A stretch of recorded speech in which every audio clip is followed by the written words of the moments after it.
आज कामयार और इरा की जिंदगी का सबसे खास दिन था। शादी का दिन।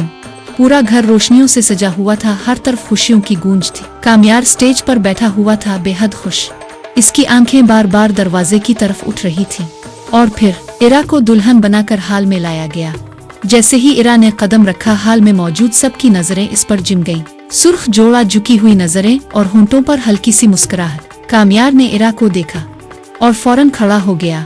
इसने बड़े प्यार से इरा का हाथ थामा और इसे अपने साथ स्टेज पर सोफे पर बिठा दिया। निकाह की तैयारियां मुकम्मल थीं। मौलवी साहब ने कामयार से सवाल किया, क्या आपको इरा इरफान के साथ ये निकाह कबूल है? कामयार ने पूरे यकीन और खुशी से कहा, हाँ मुझे ये निकाह कबूल है। फिर मौलवी साहब इरा की तरफ मुतवज्जे हुए, क्या आपको कामयार सुहेल के साथ ये निकाह कबूल है? इरा ने लब खोले ही थे कि अचानक पीछे से एक आवाज गूंजी, इरा रुको, ये निकाह मत करो। ये खावर था। पूरा हाल सुआन हो गया। हर तरफ खामोशी छा गई। इरा घबरा गई, हैरान होकर पीछे मुड़ी। खावर आगे बढ़ा और बोला, कामयार से निकाह करने से पहले इसकी हकीकत जान लो।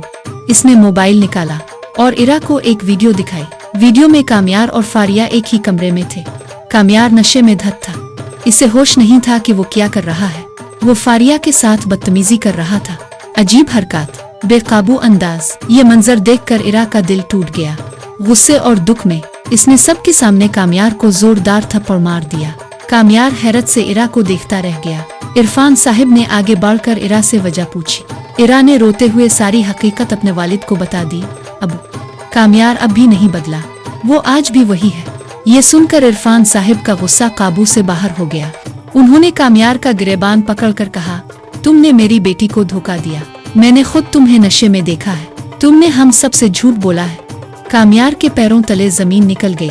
इरा और इरफान साहिब ने इसे धक्का देकर घर से बाहर निकाल दिया।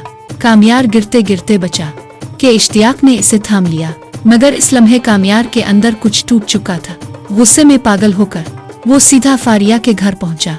इसने फारिया के बाल पकड़े और चीखते हुए कहा, तुमने मेरी जिंदगी बर्बाद कर दी। ये सब तुम्हारी साजिश है। फारिया रोते हुए कहती रही, नहीं कामयार, मैं बेगुनाह हूँ, मुझे कुछ नहीं मालूम। लेकिन कामयार ने किसी की ना सुनी। इसने पुलिस को फोन किया और फारिया को जेल भिजवा दिया। जेल में फारिया को अपनी गलती का एहसास हुआ। इसने कामयार से मुआफी मांगी, मगर कामयार ने मुआफ नहीं किया।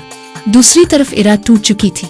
वो बस यही कहती रही, कामयार ने मुझे धोखा दिया। कुछ दिन बाद फारिया को इसके वालिद ने रहा करवा लिया। रिहाई के फौरन बाद फारिया सीधी इरा के पास पहुंची।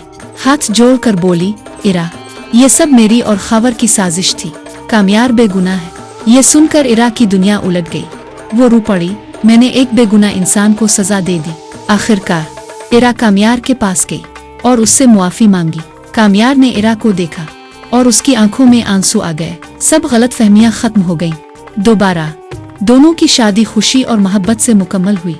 और शादी की पहली रात कामयार ने इरा को हीरों की अंगूठी तोहफे में दी और खुद अपने हाथों से इसकी उंगली में पहनाई।